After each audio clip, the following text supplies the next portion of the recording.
Sorry, I wasn't recording. You weren't recording any of that? I know, I'm sorry. I'm recording now. Recording right now. Oh, Danielle, I know we're out of practice, but you're killing me, Smalls. I got sidetracked because of all the noise issues.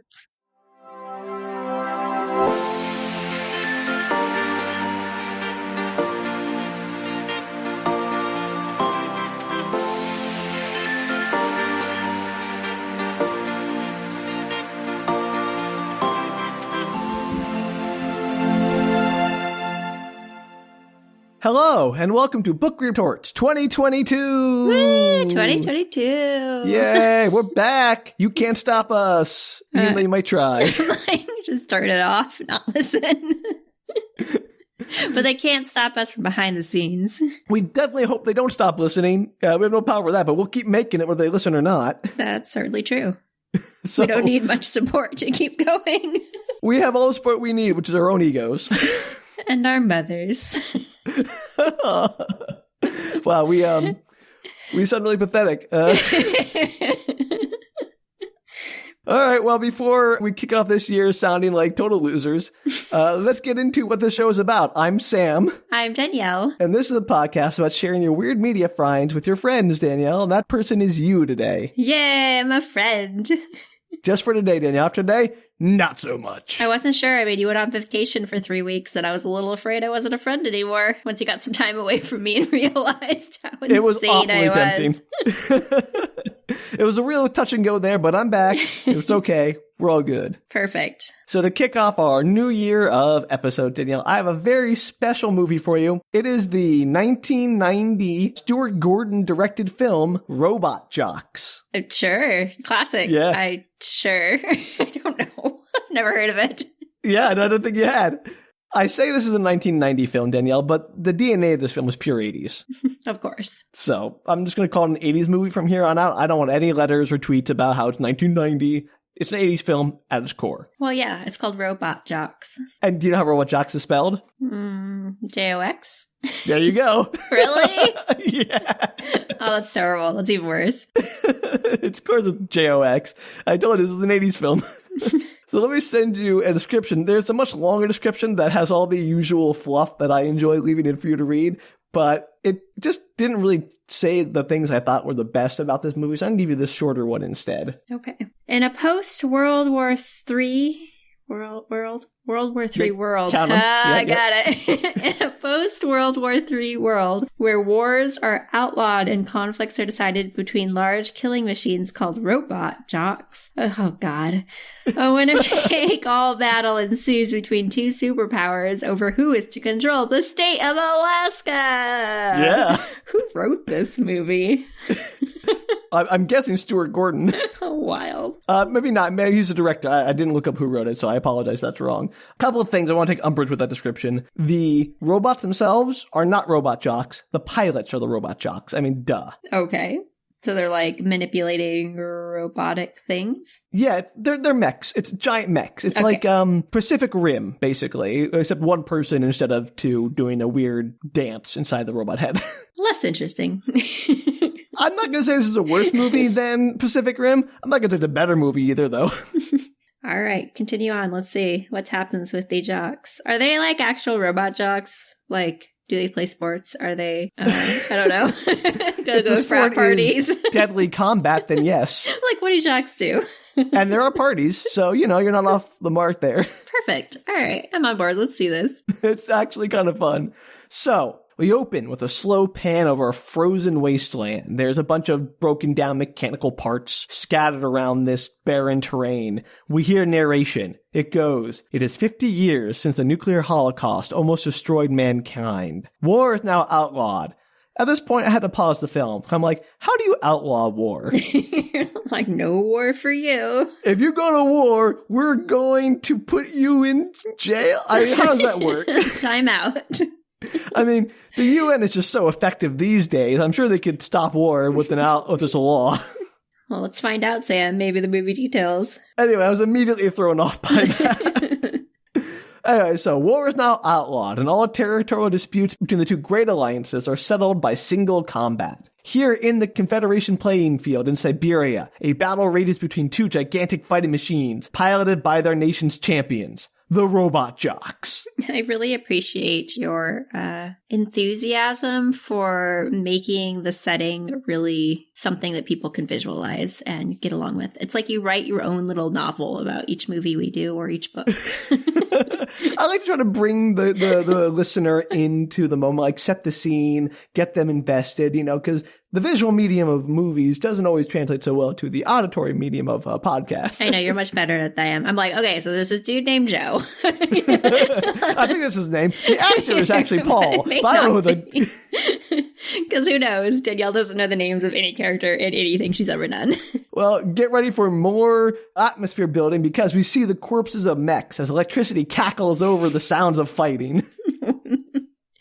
We pan over to a downed mech. A man opens the cockpit, bloodied, as a giant metal foot stomps closer. The man says, "Alexander, you win! Alexander, I can't move. I think my back is broken." That's not good. The man in the giant mech facing him, which has a gun for one arm and a Morning Star, club for the other for some reason, as though that's better than a gun.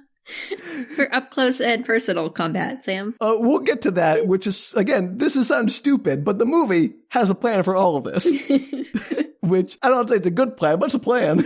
We love plans that maybe aren't good. So the man in the mech says over a loudspeaker, "I would like judgment." And he has a Russian accent because, it's an 80s film, which is Cold War film. So, duh. And it's set in Siberia currently? Currently, we're in the Confederation combat fields of Siberia. Perfect. Okay. I don't know what they're fighting over in Siberia, but apparently probably Siberia. So you said it was divided into two factions. Is that the entire world was divided into two factions? Okay. You have the Confederation, which are the commies, and you have the market, which is the U.S. because subtlety. Nobody else is in the market, just the United States? The U.S. and the Allies, it's U.S., Europe, okay. Japan, but it's the market and the Confederates because, free market. Yeah. It's very clever.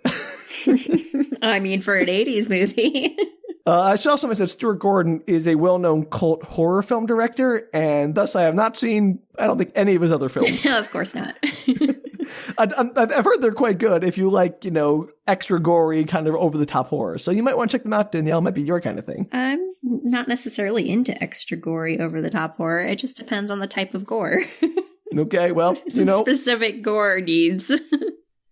I can't tell you. I have not seen him. But anyway, back to this particular Stuart Gordon film. On a TV screen in the mech, and there's going to be a lot of CRT TV screens just everywhere because, 80s again. Just the excuse for everything that happens in this movie. You're like, it's the 80s. It's the 80s. It's the 80s. Look, I cannot describe to you how much this movie is taking Top Gun and blending it with a John Hughes film and injecting it straight into your veins. It's like a straight line of 80s straight to your brain. Perfect. I'm excited. So on a TV in the mech, a ref who is wearing a helmet for some reason says, "The judgment is victory for the Confederation. Alexander, hold your position." Alexander is not happy about this. And he gets all starey and crazy eyed and stomps his mech down on top of the other guy, despite his cries of, "I yield," just flat out killing him. Is that allowed? No one seems to stop him. Okay. I have many, many thoughts on the loosey-goosey nature of the rules around this outlawed war substitute. So we'll get to that, Danielle, I promise, when they start describing the rules of this, or don't describe the rules of this combat. Alexander then looks up and yells, "You're next, Achilles!" And we zoom out, and it zooms out through a TV screen to where where men in red uniforms are watching from a command center. So he's talking to somebody off screen. Yeah, he's yelling at the TV cameras or whatever that are watching. He's yelling, "You're next, Achilles," as a general challenge. Who names their child Achilles? Nobody. Is it a nickname he chose? Is it his real name? Why would you choose the name Achilles? Because he's the greatest fighter in mythology, Danielle? Yeah, but heels. Come on. It's the whole, that's all anybody remembers about the guy. You don't know how Achilles totally kicked butt and destroyed Hector and all that kind of stuff? No, nobody remembers that part, Sam, except for you. Everybody remembers Achilles' heels because that's what they're called. Nobody, nothing else is named after him, just the heels. Okay, I guess. I mean, I'm not disagreeing with that, but maybe this guy's well, it's a robot heel. What am I going to worry about? It's a fatal flaw. Sam, anyway, go ahead. It's a weird choice of names. Look, it'll make less sense when you learn the other names of the other people.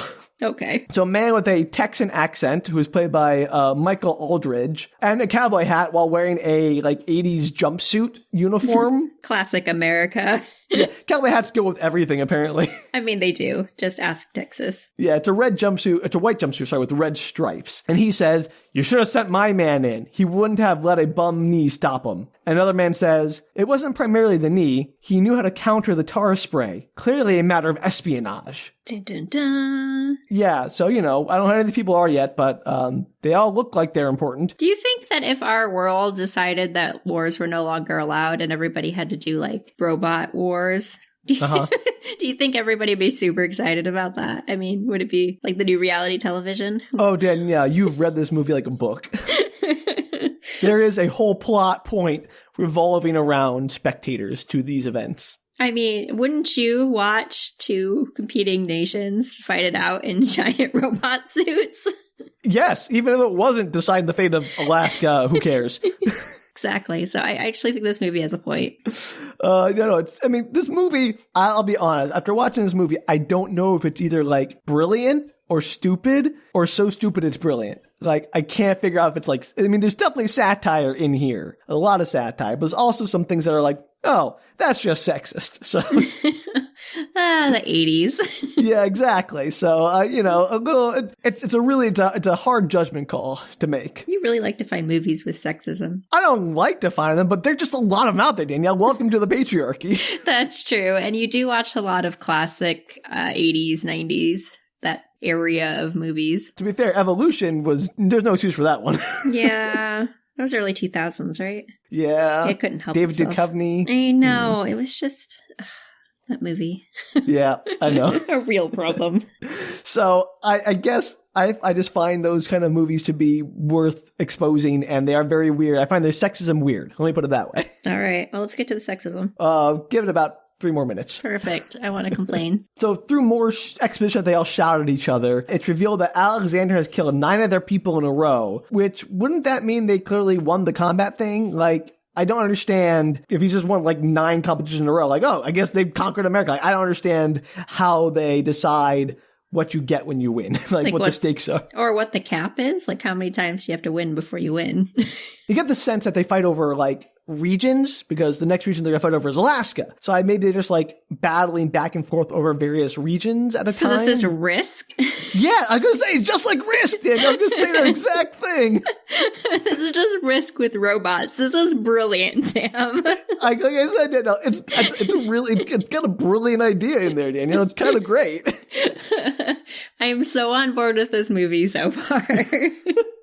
So, the Texan, he shouts at his guy, the hunky, square-jawed, all-American cliche, played by Gary Graham, is the best. And the other guy, who we learn is a commissioner, he counters, "That's why we're saving him, to fight for Alaska." And is Alaska, very important in this world? I was going to say no, because the Texan is, dismissive of Alaska. In kind of a racist way, because he mentions, it's just Eskimos and stuff. I'm well, okay.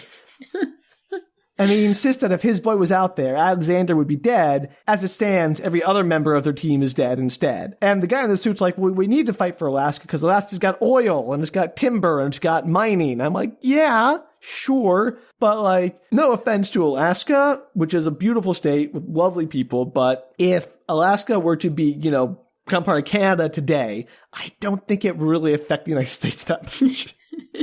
Are they using it? Are they positing that it's an entry point into the United States in this movie? The market, I don't know, because you assume that all borders are between the market and the Confederacy. Mm-hmm. So it's not now they'll be right on our border. Well, they already are on your border because there are no other borders. So yeah, I don't know. It's interesting. He's we can't let them have 1 inch of market soil or whatever, is what he says, or American soil. And I'm okay. So they're using Alaska. They're counting Alaska as the entry point into the United States, and therefore if they take Alaska, right? Yeah. But if they take Alaska, then they take the rest of the country as in Risk.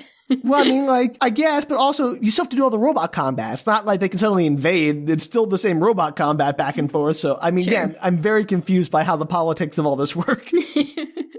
I agree, but I think that's supposed to be the concept. Yeah, I agree. But I'm still like, all right. Anyway, Achilles, who was the last living combatant, I guess, looked at the camera pensively as a eulogy for the dead guy plays over the TV for some reason. So it's like Hunger Games style. They explode the pictures at the end of the day and play music. No, it's more like a news broadcast. So, oh, today this guy was killed. He had born in whatever. He had 7 combat. I don't remember what it said because it was not important. Okay. So we crossfade to a gym with Achilles in kickboxing gear fighting a group of other guys. So how does kickboxing translate to robot mech combat? I don't know. That was my next question. Like, how in shape do you have to be to do this mech combat? Crazy in shape. But why? Because you're inside of a robot. I mean, why do you even need anyone inside of that robot? We have drones today. Like, why do we need to have people inside the robots at all? Why can't they be piloted remotely? Because this is the 1980s, Sam. Okay. Well, anyway, apparently you gotta be real fit. Because again, in the market robots, we'll see later, they do the little thing where they strap in, it's like, and they walk inside the robot and it makes the robot walk. Mm-hmm. So it's like translating their movement. But the ones that are for the other guys, like Alexander's, doesn't seem to have that problem. So I'm not sure, again, where being in shape comes into play for anyone. So like Alexander's robots he's not inside of them? He is inside of them, but it looks like he's just sitting in a chair operating them with he's like operating them. Got it. But the American ones, or the market ones, I'm going to get that mixed up all the time. I'm sorry. That's okay.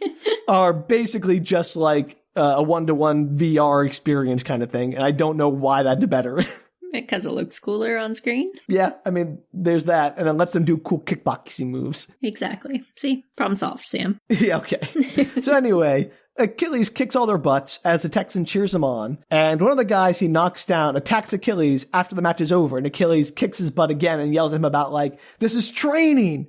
And he's like, it's not over until someone's dead or whatever. And he's like, that's intense. But you don't have to kill the other person, right? You could just say you win. Well, whenever the referees declare judgment for whoever, that's when the match is over, so you don't have to kill them. Okay. But apparently they didn't teach this guy that. No, of course not. There's always 1 or 10. But none of that matters, because then Achilles notices one of the new recruits is, pause for dramatic effect, Danielle, a woman. That's what I was going to say. Yeah. I was like, what would be a turnaround in the 1980s? It's a girl.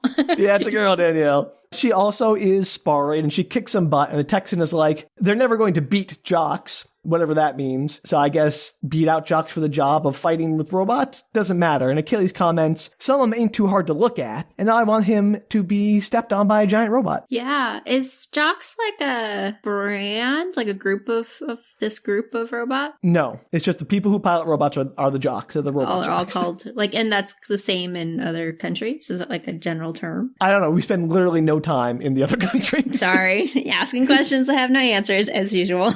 That's fine. I mean, you could actually ask those questions, Danielle. I gotta tell you, I'm sorry, I don't have the answer to that. I would assume they have a Russian equivalent word for robot Jox. Anyway, so they're being casually sexist, and then Achilles smiles at her, and she just sort of dismisses him, and the Texan calls her a cold fish and a tubie. What's a tubie? We'll find out later. Oh, good. It does actually come back. At this moment, I'm like, I know I'm just going to hate it when Achilles and whoever that girl is end up together in the end of the movie, because 100%. Of course they are. like, shocking if they don't. Right. It's oof, boy, this movie, there's some turns to that.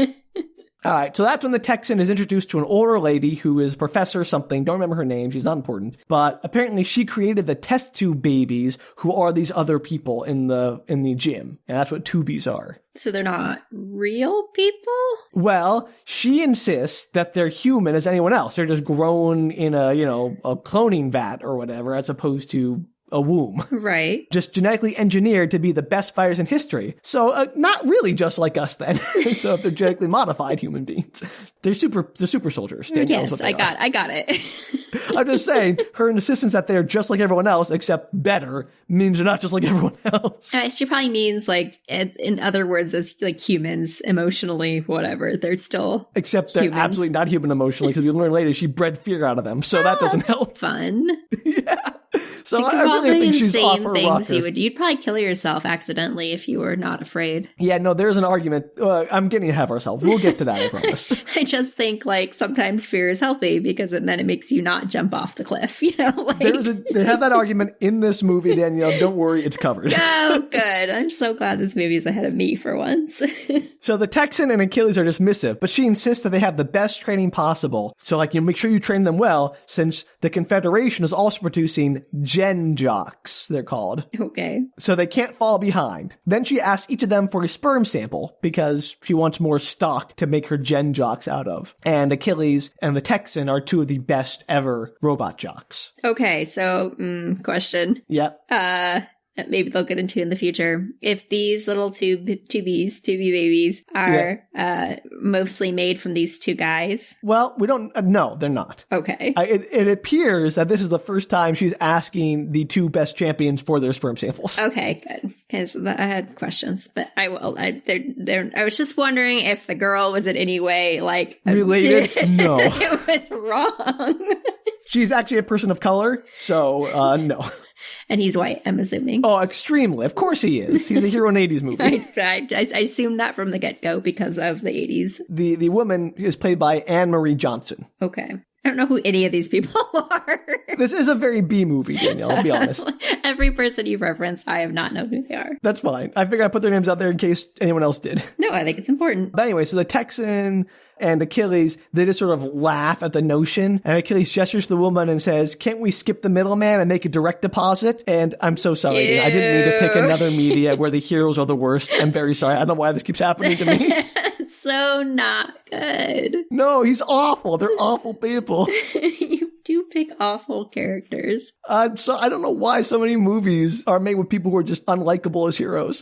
It's true. I haven't had nearly as many. We clearly have different media choices. I don't know. Again, I don't know if it's just like I'm picking things I think will be weird and they end up being like, oh, they're weird because they're badly written and the character, or not badly written, but like written in such a way that the character is sometimes just awful. It doesn't make any sense as to why that's the case. And I guess that's just something I gravitate towards as being weird. I'm not endorsing that in any way, to be clear.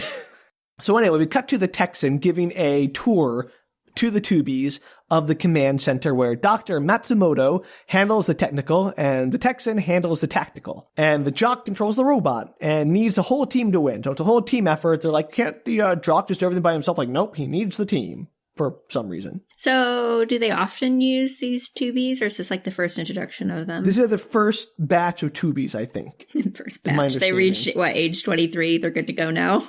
They're fighting age, whatever, 18, 23, something. Fighting age. Whatever age you need to be to pilot a giant mech legally, I suppose. Okay. All right. And receive enough training to do so. That's when the tube woman, who is named Athena, because, again, dipping into that creek well. Clearly. Yep.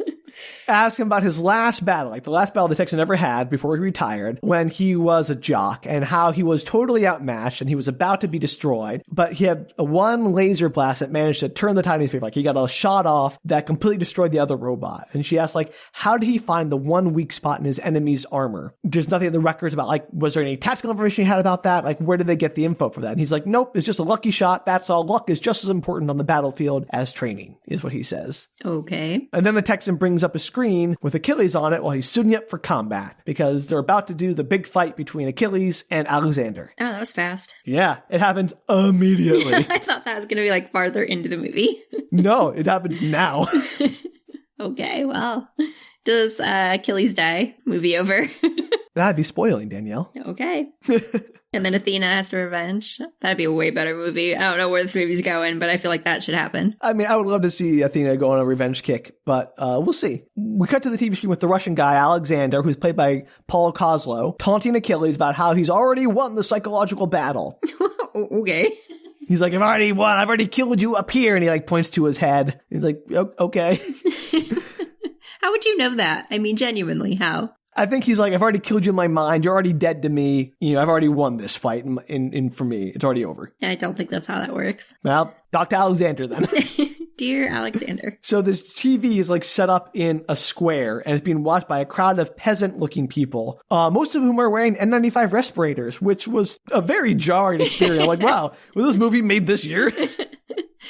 How do you know that they are like the poverty-stricken people? How is that? I mean, they're just like, I don't know if they're peasants, but they're dressed like not in the fancy clothes of the combat. They're just like regular kind of shabby looking clothes. And it's like a rabble. They're in the courtyard watching this one TV all by themselves. Okay. I was just curious if they, went as extreme as Mad Max or whatever the heck we watched. No. With their costuming. No, not quite that extreme. Sadly, no. But they do look like, oh, it's futuristic, like robes and stuff, but like they're kind of dirty. Got it. So anyway, you'll see a lot of N95 masks. I assume it's because of the radiation fallout, the nuclear fallout, but it hit a little too close to home. Are they the only people wearing them? Is it because they're out in the area? Everyone who's outside, they put one on, they're outside. It's kind of great. Wild.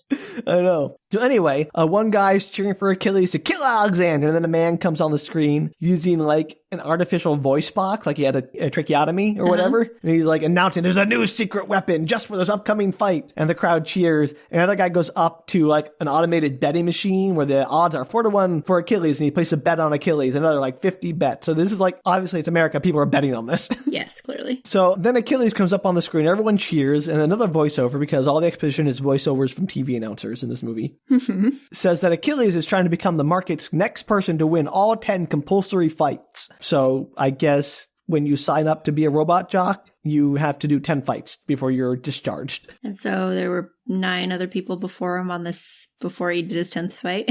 Well, no, he's done 9 other fights before, but Alexander's killed 9 other people. Like, those are unrelated. Okay. So I have another question. I'm sorry. Okay. How do they decide who's fighting who? Is there some kind of like... No, they just like each side sends out whoever they want. Okay. I was making sure there wasn't some kind of like tree. I don't know. Like some... Again, I would assume that they just pick whoever they want, because we don't get any of the minutiae of how this all works. Okay. So we cut to Achilles. He's climbing up to an elevator that takes him up to his mech. It kind of looks like, Apollo 13, where their astronauts are loading up. They're doing that same kind of like big old walk and suit up. Everyone's going like, yeah, go Achilles, crash and burn, which I guess is the equivalent of break a leg for them, but it sounds not great. Do they do like slow motion walking into whatever that really famous song is? No, they don't do the song, but they do that thing where they make like thumbs up and then they fist bump the thumbs up. Yes. Because 80s. We should bring that back. Oh, absolutely. So I just want to take a moment here to say that the mechs look great in this movie. Like, their actual models and the stop motion they use to like animate the mechs looks pretty good. Clearly they were well made and detailed. And I just said this movie cost about $10 million to make, 6 to 10 million. Wow. But it only made 1.3 million at the box office. I was going to say, that's so sad. Yeah. Because that's not famous. Nobody's ever heard of it. No, for like, it kind of reminded me of like all those Ray Harryhausen stop motion stuff. Mm-hmm. And it's just like, it looks really good. They really put a lot of effort into the effects. It's too bad not much effort was put into some other parts of the movie. That's so sad. So Achilles loads himself into the cockpit and boots everything up, and then he gets a message from his brother and a bunch of kids, like a video message to wish him luck. And we learn that it's in fact bad luck to wish people good luck, according to the Texan. So like break a leg? Yeah, exactly. So that's like, say, crash and burn, I guess. Got it. So Achilles and his mech are raised up into a dusting arena. They're apparently in Death Valley to fight over Alaska because... yeah, I mean, that makes perfect sense. Why would you not be in the area you're fighting over? Does it really matter? No. Like, it doesn't. I kind of dig that. Like, it doesn't really matter where the combat takes place as long as, like, it's settled. But Death Valley seems like an obscure choice. I think it's because it's wide open and not a lot of people are, like, living in a big old flat desert. It's post-World War III. Aren't there lots of places where people aren't living? All right, Danielle, you tell them to build their arena somewhere else, just okay? like Montana. There's, like, lots of places that already didn't have There are people. lots of places it could be. What's wrong with Death Valley? There's nothing except that it gets very hot. Oh, they're in their mechs, Daniel. What do they care? Are they air conditioned? I mean, I would assume. I don't know the plot of this movie, Sam. Jeez. One of the plot points is that they die from heat exhaustion. Movie over. Maybe they do sweat a lot in the movie. It's possible. I don't know, Sam. I'm just asking questions, okay? Just asking questions. I just want to know, is Alexander really working for the Russians, or he's a paid spy for the market? I'm just asking questions. Does that happen? Because that'd be great. I wish. That'd be a cool idea, though. Okay, so that happens, and then Athena does a revenge kill once Achilles gets his heel broken. Okay, yeah. Problem solved. Movie way better. Why do we always write better things than the people who Because we did actually don't put any effort into actually writing the idea. We just come up with something and don't think it through. But I think it would be better anyway. I think we're right. All right. With no proof to the contrary, I think we're always correct, Sam. Okay, well, that's how this is going to work, huh? So anyway, as Achilles runs a weapons check, we see it's basically like Pacific Rim where, he puts on little like glove things, like some joysticks in his hands, and he moves around to make the arms move, and he like walks to make the robot walk. And I'm sorry to tangent immediately. Like, I gotta say, the density of my notes gets a lot more sparse as the movie goes on. Beginning, I have a lot of thoughts. Okay, noted. No pun intended. Because I might anger a lot of my fellow nerd crowd out there, but as awesome and cool as mechs are, I think they're very stupid as an actual like real life combat tool. I think they'd be like, why would any army in the world use giant mechs when they could build like a tank that is way more stable, way easier to train someone to use, way less expensive, and way less complicated and has less chance of failure, and probably is better at doing its one thing than a mech at doing, a jack of all trades, master of none type thing? I can't answer that question for you, Sam. I'm just saying, this is a reason that the armies of the world are not developing mechs, because they don't work as well as these purpose-built vehicle or other kind of thing. Right. And then using a control system which was limited by the human who is inside of it, who has to like actually physically run to make his mech run, also seems like, why just give him like a control panel that he can use so it doesn't have to worry about his human limitations? How much fun would it be to watch a mech running and then the human gets tired, so the mech's just standing there panting? Yeah, exactly. Give me a second. I mean, I can just push my joystick forward and it's like, I don't have to do this for days. It'd be so funny. What a weird system. That's what I'm saying. I get how like it's really cool and it's like, oh yeah, I like a giant robot suit that I can move when I move. I'm like, it just doesn't make any sense. This is why we don't want Sam to take over the world, everybody. I'm not going to be no fun. I'm going to be way no fun. I'll admit that. There won't be mechs, but it'll be something that makes a lot more sense. No, there will be mechs, but they won't be used for combat, because that's the stupid part. Mechs are cool as hell. I mean, I love them. I'm just saying. Just have them patrolling the perimeter of your I just want one for, like, to play around with. I would say, like, if they were for a sport, like, imagine, like, polo, like water polo, but mechs. Sure, why not?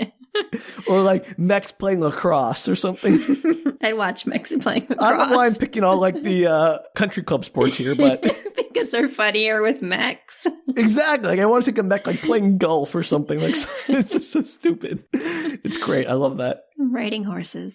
Anyway, I'm going to accept the mech because it looks cool as heck in this movie, but yeah, I think really that'd be never going to happen. It's such a dumb idea. All right. So the stop motion fight starts, and it's, again, looks really good. Like, it's pretty good effects. There's lots of explosions. It holds up. And there's also a like stadium with crowd. Like, there's bleachers with crowds cheering for some reason. Like, hey, let's bring people out to the blood sport. Are they all masked? Yeah, they're wearing masks in the crowd, yeah. Oh, interesting. Even though they're like in these covered, like they're enclosed bleachers. Mm-hmm. But I don't understand why they're doing that. Like, and I think this is me, but I really don't understand like going to sports games either when you can watch them on TV and get...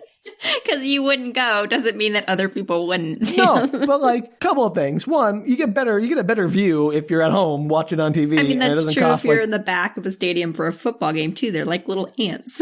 That's my point. You get a better perspective if you're watching on TV. So why would you go and spend money to go? Because people do, Sam. I get that they do. I just don't understand it.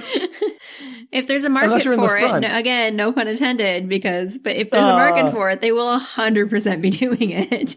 But my other point is, why would the like powers that run this very dangerous blood sport say, hell yeah, just put a bunch of random people in the arena. What could go wrong? Well, that's like gladiators. I mean, it was because humans will gladiators totally watch. Didn't have like missiles and machine guns and lasers. Oh no! Well, I'm sure you probably sign a waiver when you buy your ticket. Like, I don't think they care. Oh yeah, you do, Danielle. It's amazing. We'll get to that.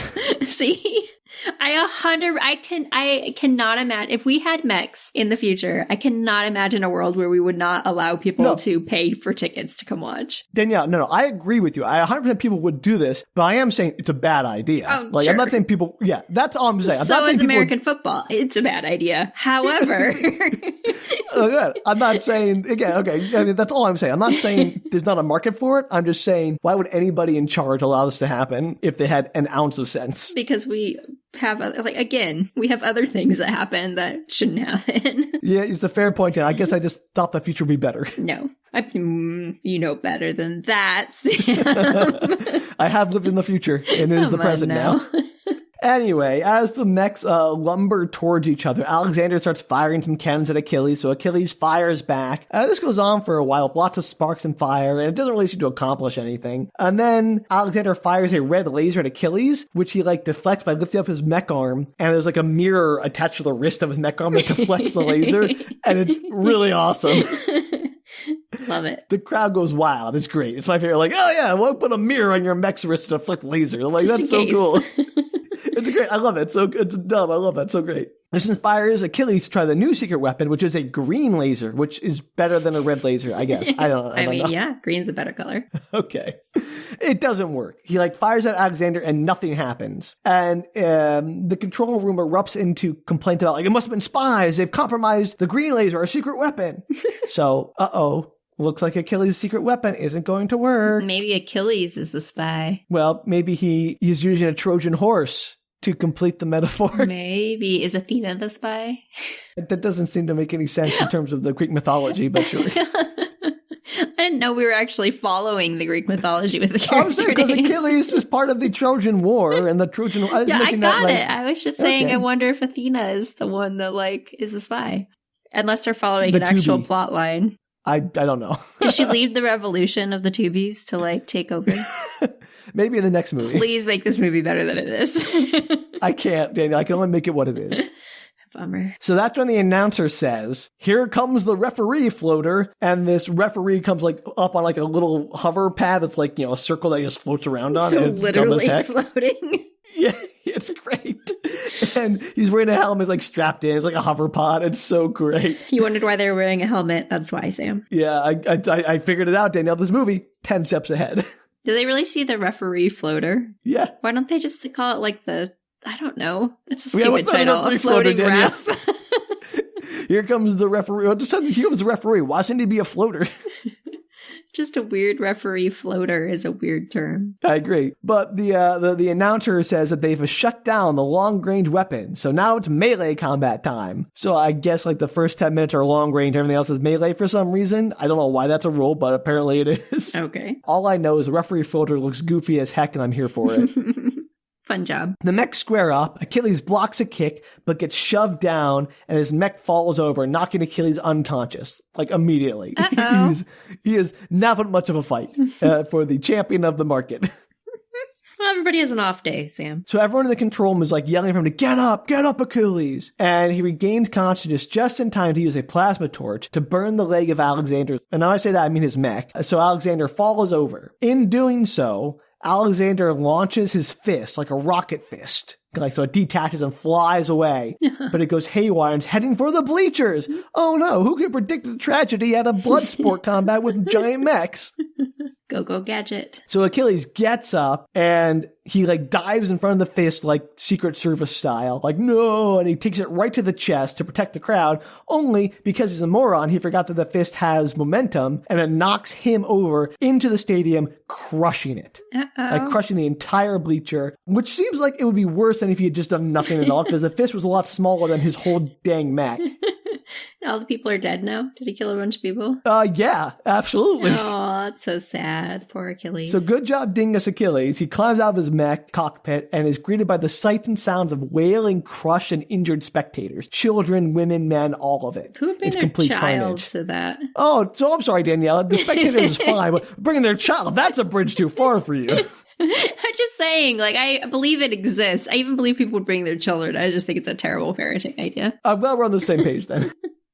It's absolute carnage. It's actually pretty graphic. This movie does some really good camera work and dramatic. It has some really great dramatic effect. But we cut to a news anchor who's talking about how this is a massive tragedy. 300 spectators were killed. I'm not trying to be diminish the value of the 300 spectators, but it seems like this is a post-apocalyptic world essentially. So well, remember, this is a post-apocalyptic world with no more war. It's not post-apocalyptic, I should be clear. It's just post-World War III. And so there's so are these people just basically just going to a sporting event? Yeah, that's what they view this as.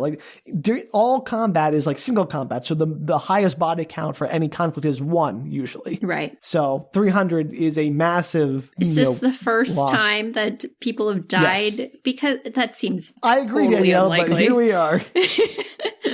When you have giant bombs going off in the sky, there's no way that not a single person's ever died. Well, they showed that when the laser was deflected by Achilles, it was deflected into the bleachers, but they had protective glass that blocked it. So they're reinforced or covered or something, but apparently not enough to protect it from his falling robot butt. You think that just even a chain link fence would stop that? Well, my next thought is, why are the spectators to begin with? How is this not inevitable? I agree. This was obviously going to happen sooner or later. Yeah, and it seems weird to me that we have the technology for all of that, but we don't have the technology for some kind of system that stops a wild arm from hitting a bunch of people. Like a wall. Yeah, or literally anything that would stop that, because I feel like there would be something in this technology-driven world that would be able to stop a wrist from breaking into a giant mech crowded wrist, yeah. Who knows, Danielle? Point is, it's a massive tragedy. We cut to a hearing where the market commissioners argue that the Confederation's weapon violated Rule 7 of the blah, blah, blah agreement, whatever. Since no long-range weapons were allowed at that point in the combat, the commissioner insists that the Confederation must forfeit the match and thus their claim on Alaska. And this also begs the question for me, can't they just make another claim on Alaska? Once they lose the combat, is well, you can never fight for Alaska ever again? How does this work? Yeah, I thought of that earlier. Yeah, it doesn't make any sense. Maybe there's a cooldown period where they're you have to wait 3 weeks before you can try to claim Alaska again or something. Yeah, that'd be interesting to see if you could reclaim something. Because otherwise, it seems like it's going back and forth forever. Or if you fail, just keep trying again until you win. So nothing would be accomplished. There's no winning or losing. It just is. Is the ultimate goal to just take over the whole world, or there's just no end goal? I have no idea, Danielle. Okay, I'm just making sure that I was clear that there was no actual goal. I have no idea any actual goals. And apparently, Alaska is super important to whatever nebulous goals there are. Well, it sounds like you could take over the entire world potentially. Maybe. I guess, but then you can just challenge them for it back, I guess, with another robot. Right, but they seem to be worried that they're encroaching on the American territory. Yeah, but we worry about that kind of stuff all the time, even when it's not important. Right, but Alaska, very important. Yeah, very important. Timber, oil, mineral. The people don't matter, according to this movie. Lots of whales. Your favorite? I do like whales. They're so cute. Anyways, we're gonna move on back to this movie. So the referees, who are the judges in this tribunal for whatever reason, it seems like the referees are the highest authority in this world at this point. I mean, wouldn't you be though if you were the referee to World War 3, 4, 3.5? I don't know, man. I assume the referees would just call the matches. They wouldn't necessarily be also the arbiters of the law. I know, but theoretically, if that's how you are doing your law, basically, right? That's kind of how you're problem solving this issue, is when the referee then kind of be a judge in many ways, arguably. Well, I don't know. Apparently they are the same. And in the world, I guess it makes sense to you, but it doesn't make sense to me. I know, it kind of makes sense to me. But they all confer and determine that the loss of life is irrelevant. People died, does not matter. As was Achilles' attempt to save the people, it didn't matter that he tried to save them and was acting heroically when he got his butt kicked by that giant robot fist. And the match is a draw because reasons. And there will be a rematch in 1 week. Oh, okay. To Give people the time to mourn their 300 loss. Well, I mean, whatever. Those people can mourn all long as they want. They're not the ones fighting the combat. So Alexander cheers and taunts Achilles, but Achilles announced that he's not going to fight. He did his 10 fights. He's done. And Alexander is incensed by this, and a media circus ensues. At this point, do we have any background on these characters? No. Okay, I wanted to make sure I didn't miss something. Alexander appears to be just a sociopath. Okay, but... who has a real murder target for Achilles. Right, I figured that. But did we ever learn anything more about Achilles? No. Really? A little bit. He has a brother. That's what we learned. You don't learn, why he's fighting or wants out with his 10? Is he just out because he didn't like that he killed 300 people? Yeah, I mean, he clearly got PTSD from that. He clearly was affected by his accidental murder of 300 people. Mm-hmm. I mean, who wouldn't I guess be? it would be manslaughter. But anyway. So now we cut to the gym, where the old doctor lady announces that to the new recruits, that one of them will fight because if Achilles is retired, it's time for the Tubies to take over. No, there's no other people. This is the end of the... Remember, all the other fighters were killed by Alexander. But there's not, like, others training. Like, this seems like it'd be there's only 10 people. Those are the ones training. Those are the ones training. So that's the next, like, round of people. They're not going to use, like, normal people. They're only going to use normal, meaning just off the streets people. Why would you use the normal people when you have the enhanced super soldiers? I don't know why you would. I was just curious. That's, like, there's not going to be any It's their time. Okay. Achilles was the last of the regular non-2Bs to fight. Got it. And then Athena gets into an argument with someone who calls Achilles a coward. And she's like, I don't think he's a coward. And she's like really getting hot and bothered by this. I'm like, why does she care about Achilles' like honor or whatever? She like was harassed by the guy once and doesn't seem to like him. But apparently, no, don't speak ill of Achilles. Maybe it's a moral thing. Or maybe she had his posters on her wall. It's actually kind of that latter part. I figured.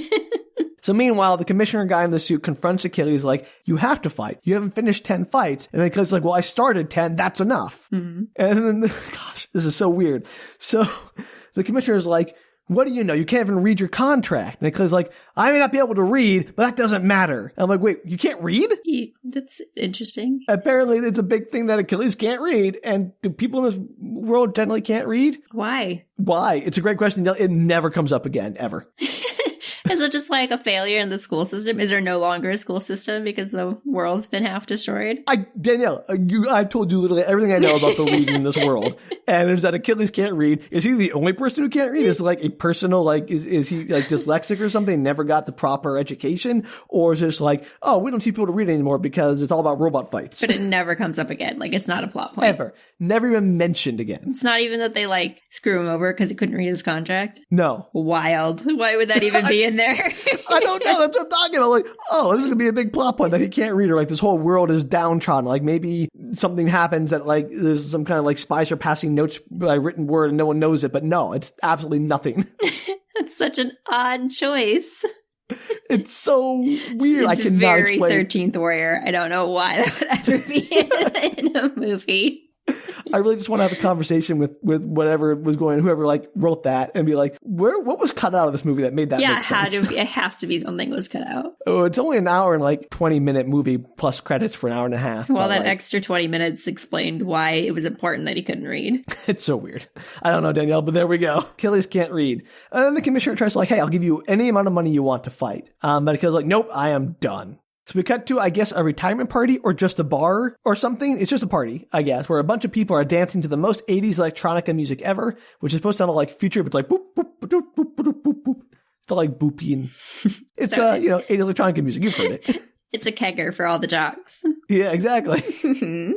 Achilles is moping at the bar, getting drunk by getting one drink for each letter of the alphabet. So he's just going through the alphabet, like, give me whatever an A drink would be, or so on. Sam showing his vast knowledge of alcoholic beverages. Give me an absinthe. There you go. Anyway, so he's getting very drunk, and the bartender's like, it's illegal to serve drunk people. I have to cut you off. He's like, try and stop me. I'm like, all right, well, that's weird.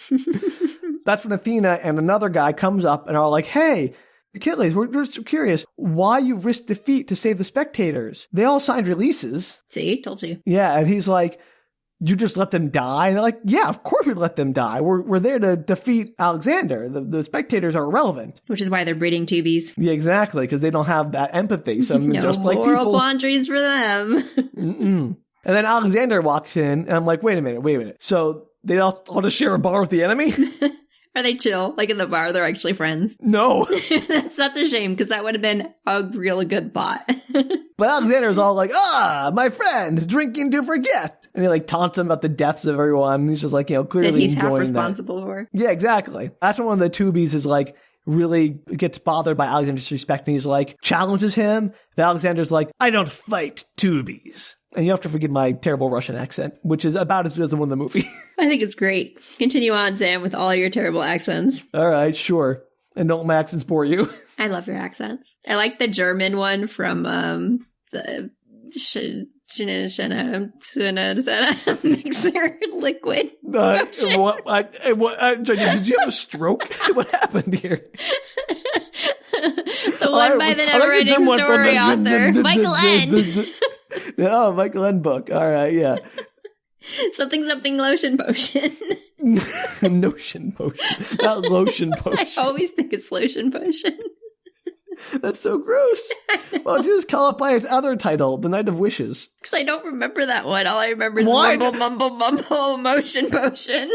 You don't remember the other one either, clearly. That time I said motion, potion. I literally cannot remember the title of that. How drunk are you? Are you going through the alphabet too, Danielle? No.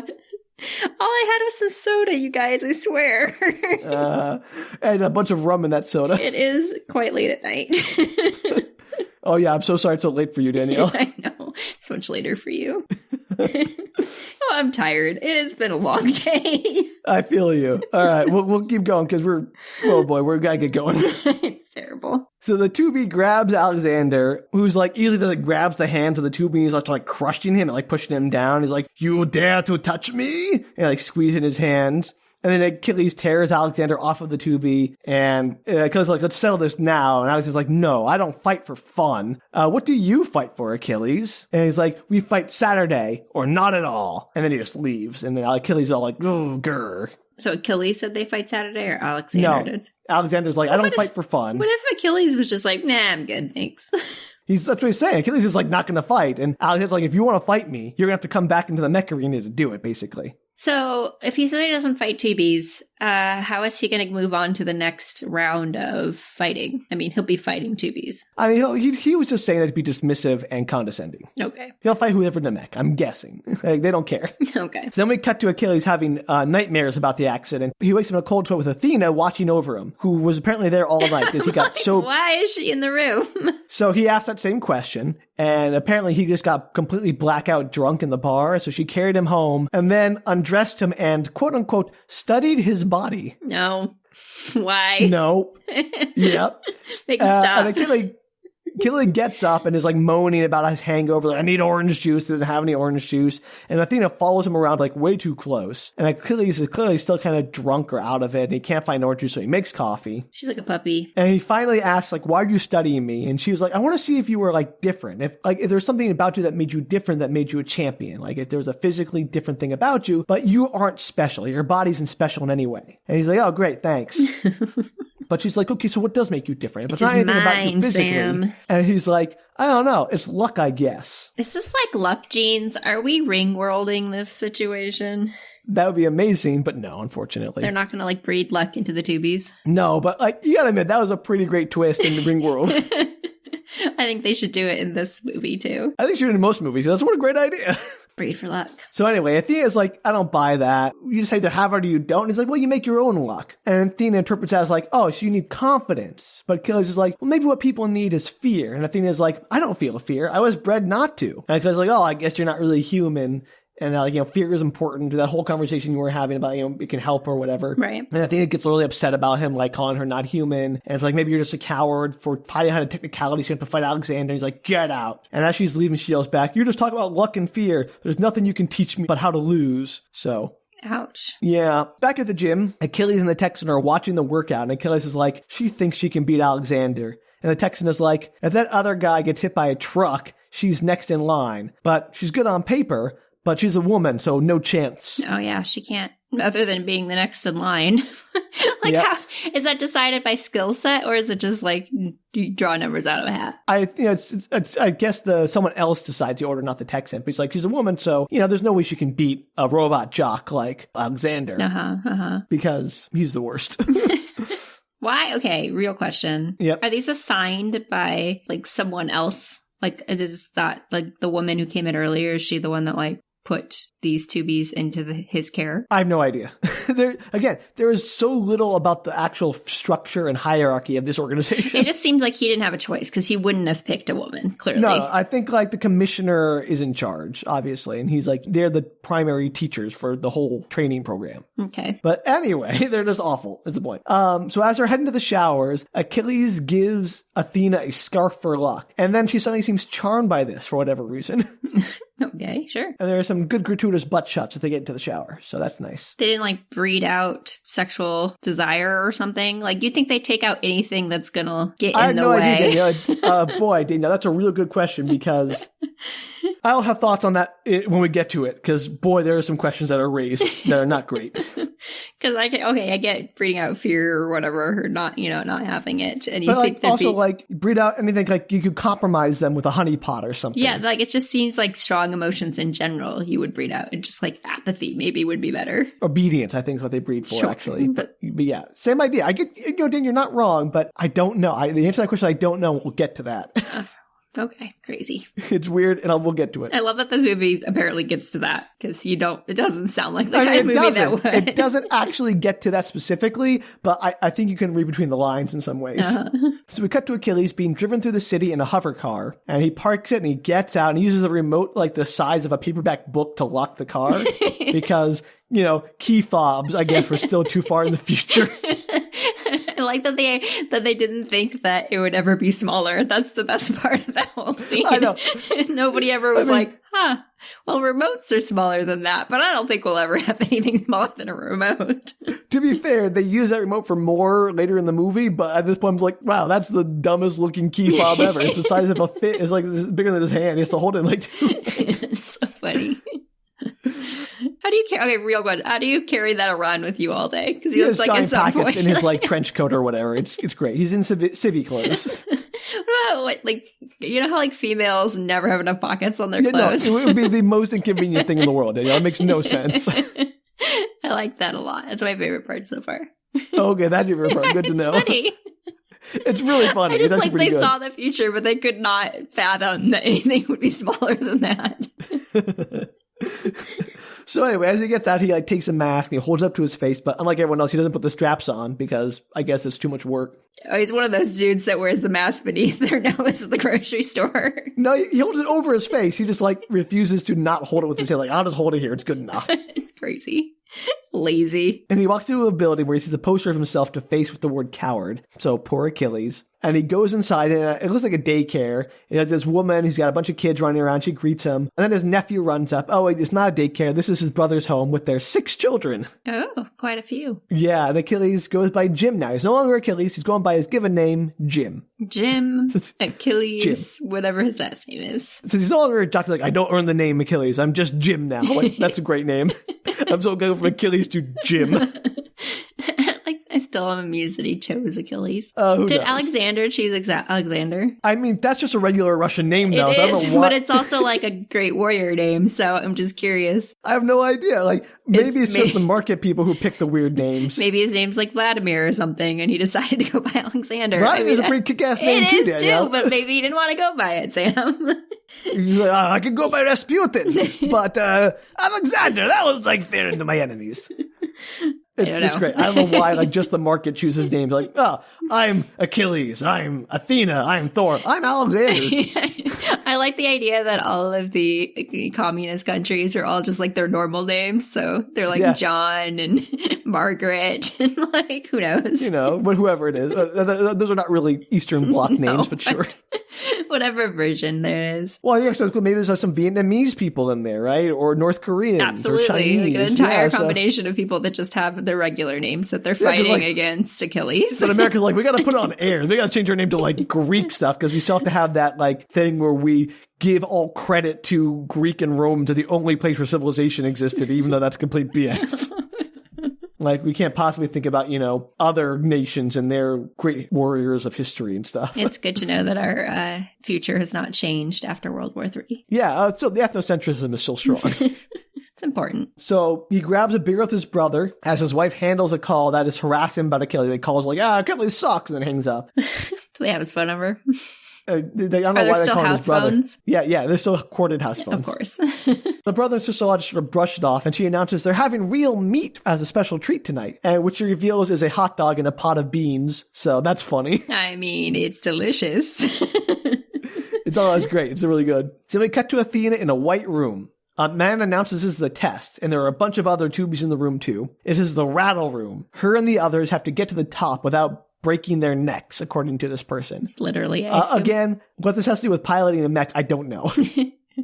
They have to be very skilled physically, Sam. We just decided this. Yes, we did. I'm sorry. But anyway, there's a giant like jungle gym like structure and they have to climb it. And they're like, oh, that's it? Just climb the jungle gym to the top where there's like a little hole they have to climb through. And like, yeah, that's it. Try to survive. And then a buzzer sounds and the test starts and they're like strobe lights going off and like laser pew pew pew sound effects going off. And some of the bars heat up so like people burn their hands like, the whole thing shakes. It's basically Squid Game. Is that what you're the whole thing is shaking. Yeah, it's more like American Gladiator with the what do they call that big thing at the end? The giant the aggro crag. That's it. Is this televised as well? No, it should be. That'd be great. Why would you not televise this? And have the people, support their local whatever to these, and then Robot Jox. And then you can you'd have way more support for the people who won. That's brilliant. Somebody should do that. Yeah, it's great. So they're having fun. I don't know. Again, they're just climbing. The whole thing's like shaking and throwing them off and burning their hand, and like people are and they're getting thrown from it. And as Athena nears the top, the other dude, the other primary one who was with her in the bar, like kicks her chest and knocks her off. But she manages to catch herself on another bar later. So that guy's the one who's scheduled to fight next also. Mm-hmm. So, he's kind of underhanded. So as the other guy's about to get to the top and exit, the bar he's standing on, just like a little cutout drops away from it under his foot. So he falls and probably is dead. Who knows? Is that the one that was going to fight or the one that was ahead of him? Both. So the guy that was ahead of Athena falls. Yeah. Who was the one who's going to fight next. That was fast. I thought maybe he'd just die in battle. Well, I don't think he's actually dead, but he like falls, goes, and he's like gone. He's like, okay, he might be dead. Who knows? So then Athena makes it through because obviously. So is she now the first to fight? No. This was just a test? What was this for? This was just another training test exercise. I don't know. The scene exists, Danielle, just to make them climb the aggro told you crag. Why it had a purpose. Nope, there's no purpose. Okay, well. Okay. So we cut to Jim, who was watching the announcement of who's going to fight. Oh, it is Athena. Okay, I was wrong. Yes, so now Athena's going to fight next. So she won that. So she needs to fight. There was the winner got to fight. Yeah, apparently. I guess, or the other guy died, and now she's next in line. I mean, who knows? And she's going to be the first ever female Robot Jox because, boy, the future is bleak for women. Not a single one has happened in the preceding however many years. Ever. And apparently it's like, woman, she can't possibly win. So the real story is about her. Is that what we're saying? It should be. If he comes back and steals her thunder, I'm going to be so mad. Danielle, let me read the next paragraph of my notes. This is going to make me angry. I can already feel it in my bones. It's absolutely going to make you angry. Jim is shocked and dismayed by this, so he rushes out and returns to the commissioner and tells him he will fight if there are no spectators. Because he doesn't want the woman to fight. Yes, exactly right. I swear to God, if they end up together. It's way worse than that, Danielle, I promise you. This is making me so mad. It was very, like, this movie has some really interesting satire. And also I'm like, ooh, is this satire of like terrible machoism or is this like just the movie? I don't know. He was so... Okay, he says, oh no, I'm never going to fight again because I killed 300 people. But oh no, a woman is fighting. I have to come back. He is the worst. He's wild. I will get to some thoughts I have on this movie where I think it's kind of genius at the end. Oh, that is terrible. Okay, sorry. Continue. He's terrible. And I think, I don't know, but I think it might be he's intentionally terrible. I hope so, because, man, my blood pressure is really high right now. So the commissioner is like, yeah, we were planning to clear them out anyway, because obviously why would you keep the spectators there after the massive tragedy? I don't think that would stop them, just gonna be honest. They'd probably just install new, guardrails and put the spectators a few feet back. No, they'll at least give it one fight without the spectators. So the commissioner agrees, and Achilles talks to Dr. Matsumoto with the Texan guy, who also just sort of shows up again. Like, I guess he's back too, or maybe he never left. I don't know. We just sort of lost track of him for a while there. But he's back and better than ever. Achilles is told that as a security measure, he won't get any time to practice with the new weapons in a simulator, or even be told what they are, because only Dr. Matsumoto is going to know what the new weapons are to help plug the leak. What if he is the leak, Sam? We'll get to that, but he'll get a taped briefing in his mech just before the combat that Matsumoto's going to prepare for him. And I guess I don't really know if that plugs a leak, but Matsumoto seems confident that that'll do the job. Okay, sure. Achilles is not pleased about using new weapons he's unfamiliar with, but Matsumoto insists they've lost more matches to security leaks than actual pilot skill or anything. And so as they walk away, the Texan is racist toward Matsumoto because he's the worst. And he's like, I don't trust that guy. Maybe he's the leak. And he casts aspersions on him. Maybe the Texan is the leak. spy. Yeah. I'm a Texan this fight at this point. At least I hope he is, because I really want to like hate him. And I want the movie to hate him too for being the the bad guy. I hope that's the case. Because he is so far, somehow he is worse than Achilles in the racism and sexism department. Yeah, that's impressive considering he just gave up the fact that he killed 300 people so he could fight to not let a woman fight.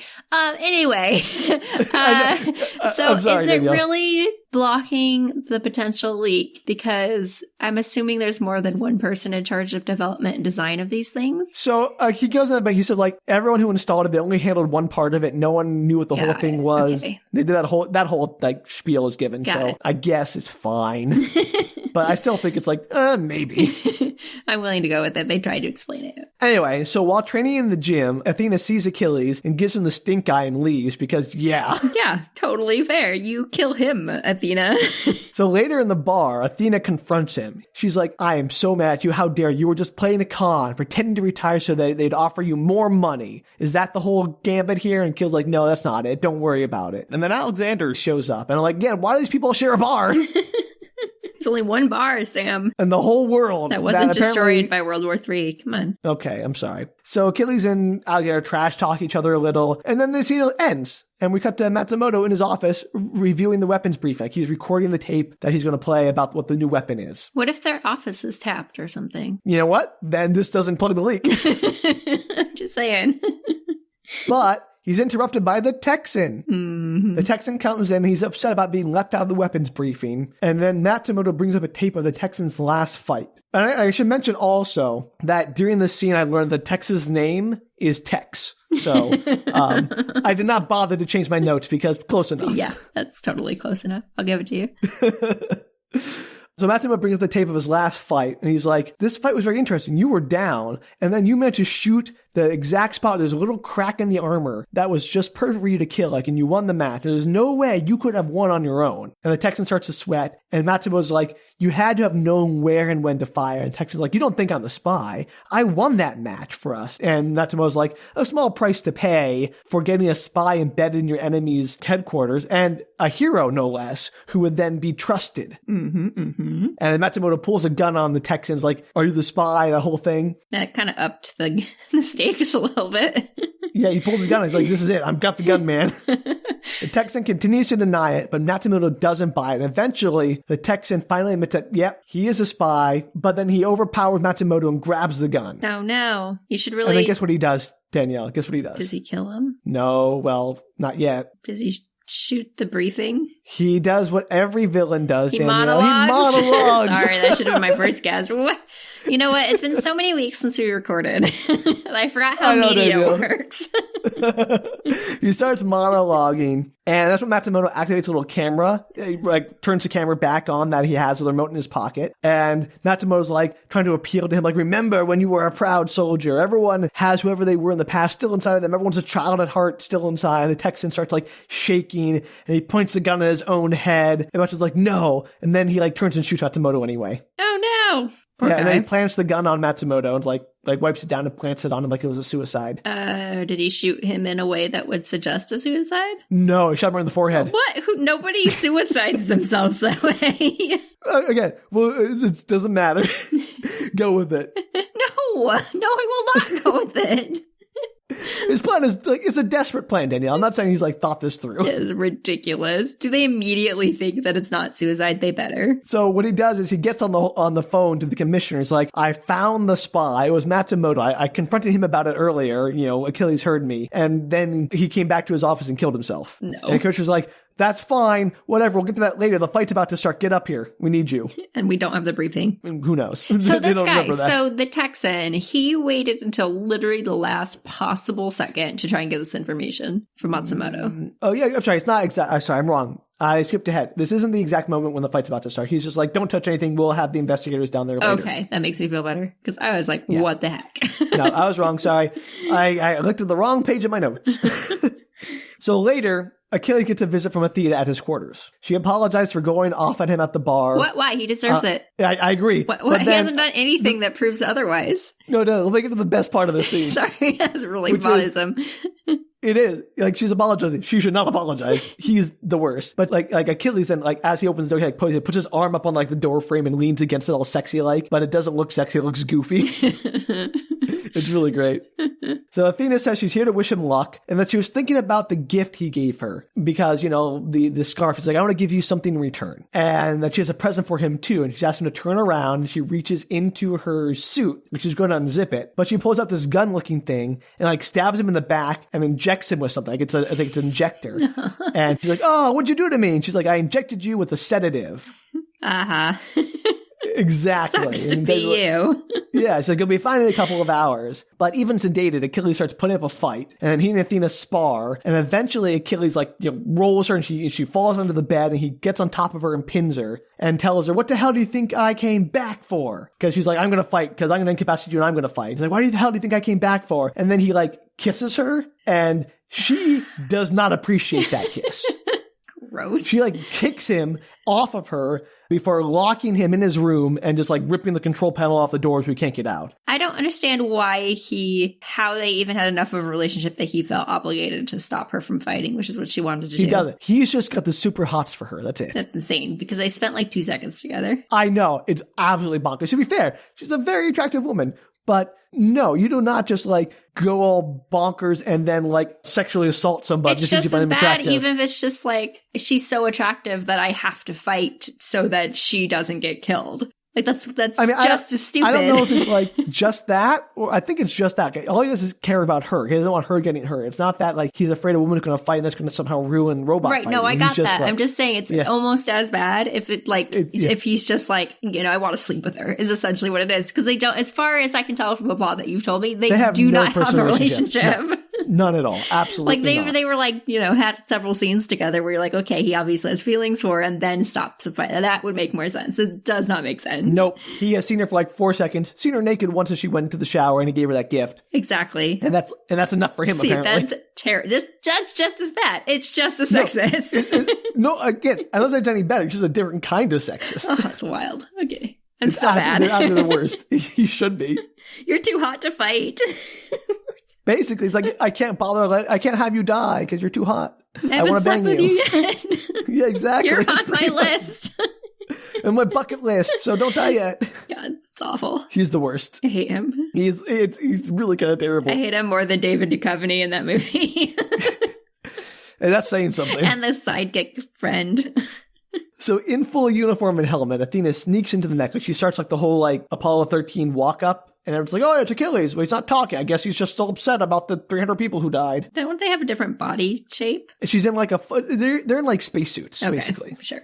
Full helmets, spacesuits kind of stuff. But as she's getting to the cockpit, one of the guys looks through her visor, which is tinted, and she's oh, you're not Achilles. Then she kicks all their butts and hijacks the mech. Achilles, meanwhile, comes to in his room and is trapped. So he pulls out his car remote and uses it to remotely pilot his car and drive it through the wall of his room. Does he need tranquilizer, elephant style? Why is he so capable of getting out of this train? Good question, Danielle. Not explained. He's just abnormal. He's not just he's a regular human. He is just Jim with the moniker Achilles. Why? I don't know, and it doesn't make any sense. Stupid. So he's escaped from the room now, and with his magical sedative repelling powers. Yeah, it's crazy. So in the control room, they're trying to get Athena to stop, and she's ignoring them, and the professor's you're invalidating all of my work, trying to raise tubies, you should be obedient. And she shockingly does not care about this line of argument. I guess she wasn't bred very well. So the Texan locks the bay doors, so she is trapped inside. But Athena's who cares? Because she's in a giant mech, and the commissioner gives the order for a bunch of soldiers to rush in and shoot her. And so a bunch of regular dudes hilariously run into this giant mech bay and point their regular rifles at this giant mech, and Athena sort of laughs at them because of course she does. Yeah, I would too. Because they start shooting at her, and it's oh, I'm shooting a mech with my 22 caliber bullet going to do nothing. They probably know, too. It's a suicide mission. Yeah, she just busts her way out. She, literally smashes the door open and climbs out because she's in a giant war mech. Of course she is. So finally, Achilles shows up in the control room as Athena makes it to the battlefield. The commissioner calls the ref and is you got to stop things. The ref is your robot is on the field. That's a legal challenge. And I don't care who's in it. The pilot's irrelevant. We don't care who's in it. That's not our problem. There's someone in there. It's on the field. There's really not. There are human-run machines, but there's no rules about which humans can run the machines. Nope, they don't care. They just get the mechs on the field. Some spectator ran off, stole a mechs on the field. Too bad. No. My idea is I thought this was just crazy crazy because, like, what if an enemy hijacked the mech to take a dive? Like, he stole the enemy mech, got on the thing, like, oh, I'm here to challenge. Yeah, like, that's legal, I guess. Like, someone needs to straighten this whole commission out because it doesn't make any sense. Wild rules. I do not understand these rules. I told you, they don't make any sense. Why are these refs in charge? They're terrible at rulemaking. Overthrow the government. So then Achilles goes, if she's going to fight, we might as well help her win. And he calls Athena on the telephone and, like, tells her to punch up the tape on the new weapon. And so a video comes up of Matsumoto. He's describing the new weapon as a blinding flare, like a magnesium flare that will blind the opponent for like 90 seconds or whatever. And you have to, like, put your visor down. And then the video continues and we see the Texan coming in and shooting Matsumoto after confessing to being the spy. Okay, so you're telling me that the Texan kills this guy and then and he calls to, like, report the murder / pretend suicide, but in that interim does not bother to watch the video nor delete the contents? No. What in the world? Here's my other question, Del. I'll do you one better. Who uploaded that video to the mech? Like, who sent it? Like, after he recorded, does it automatically just sent to the mech? Like, what happened? Like, I just don't understand what happened in between him murdering him and them. Like, who murders somebody when you know they're making a video and then you don't, like, you're the spy, you're supposed to watch the video and give that information to the next person. So why would you not watch it, delete the contents, let your people know what is on the video, and then call the suicide in? I don't know, Danielle. It's absolutely crazy. And why would they even use the video? Because everybody apparently thinks that Matsumoto is the guy that, like, was the one that was giving all the information over to the Siberian Russian people. I think that Achilles, didn't know that when he told Athena to punch it up because he was locked in his room. So he didn't have any of this information. Maybe it uploads to the cloud automatically, Sam. Well, that's fine. I'm okay with that. But also maybe he's like, well, even Matsumoto didn't have time to give it to him. It's been so short time that they wouldn't have time to, like, adapt their mech to counter our measures. It's been such a short amount of time. It doesn't matter. Unless Matsumoto was the person that was the spy, in which case he would have given their information, like, much earlier. I mean, you have the weapon to use anyway. Might as well try it. Sure. But wild. Crazy. It's crazy. I don't understand the Jackson at all. No, the Texan makes no sense. He's a terrible spy. Terrible spy. So everyone turns on the Texan, obviously, and he makes a run for it and then, like, dives out a hole in the wall that was caused by Athena and to his death. And that's it. The end. The end for the Texan. Achilles goes back to help with the fight. I'm glad he died ignominiously because he sucks. It's crazy, man. Crazy. So that Alexander enters the arena by, like, flying his mech down. Like, he's in the sky and he's flying it down for whatever reason. And it's this 4-legged mech. Like, it's crazy. I don't know how that would work if you use the same control scheme, but he clearly doesn't. And so now I can see, like, hey, yeah, why would you go with a 2-legged mech when a 4-legged mech is way more stable and more legs for kicking? Like, this is why the mechs are dumb. Why not spider mechs? Why not 8 legs, Sam? Why not just treads, which are even more stable? And, oh, you have a tank. You invented tanks. Good job. Oh, gosh. That's my point. That's what I'm getting at here. So Alexander's just start laughing. He's having a great time. He's firing off missiles at Athena. He's at least he enjoys his work. Yeah, he is the most fun. He's, like, living up for this. Athena takes a few hits, but fires back, knocking Alexander off balance. Everyone's like, yeah, go Athena. And then Achilles tells her to use the blinder, and it works because the Texan's dead and all and was too stupid to do what you suggested and watch the tape before. I don't understand. You're in the room watching him do it. Nope, doesn't matter. He's dead. So Alexander attacks blind, though, because the mechs are going to stand right in front of each other. So he's like, oh, I guess I'm blind. I'll just swing right in front of me. And knocks Athena over anyway, so it does literally nothing to help her. Crazy. But as Athena's knocked down, with Achilles coaching, she uses, like, a rope saw. Like, it shoots out like a chain with spikes that wraps around the arm of Alexander's mech and, like, saws off one of his arms. That's cool. So then Alexander starts up a hydraulic punching thing on his fist. The fist is, like, punching automatically, just going in and out, like, chunk, chunk, chunk, chunk, chunk automatically. Mm-hmm. But it looks very gentle. And it's, like, just, like, tapping the mech over and over, but they make, like, sparks fly. And it's like, oh, she's getting knocked unconscious. And the doctor who made her, the professor's like, he's killing her. Please stop him. Oh, he's killing her. I'm like, it's a fight to the death. You realize what's going on here, right? Like, you raise these people for this express purpose. Why are you freaking out? And Alexander is 100% gonna kill her if he can. Oh, 100%. So as she's getting just pummeled by this hydraulic fist that is lightly massaging the cockpit of her mech, Achilles runs out of the room and out to the battlefield in one of his hover cars and zooms off as the judges tell Alexander to stop. His opponent is unconscious. The battle is over. But Alexander again sort of stands up, lifts his foot to like crush his opponent just like he did in the very beginning of the movie, but stops as Achilles races up, gets out of the car, and goes to the cockpit to get Athena out. Mm-hmm. So the referee floats over, but the referee platform is now like a triangle with 3 referees all on different sides of the triangle looking in different directions, and it looks dumber than the single referee one. It's great. What's the difference? Why was one have only a single referee, but why does this one have 3? I don't know, Danielle. Everyone's got to watch your 6 or something. So the referee floats over and he tells Alexander that he's won and he must leave the battlefield or be held in contempt of process, whatever that means. But nobody cared when he killed the last person. Yeah, apparently they were fine with that guy dying, but punching Athena, get off, he'll be held in contempt of process. Alex ignores them and just teases Achilles about I could crush you, I could step on you. And Achilles retorts, you're a lot of things, Alexander, but you're not a coward. I'm going to get in this thing and kick your ass. Okay. So Achilles is all geared up to fight. I'm mad that Athena is unconscious. Yeah, he's like, oh, how dare you hurt the girl I'm attracted to and had know nothing else about her.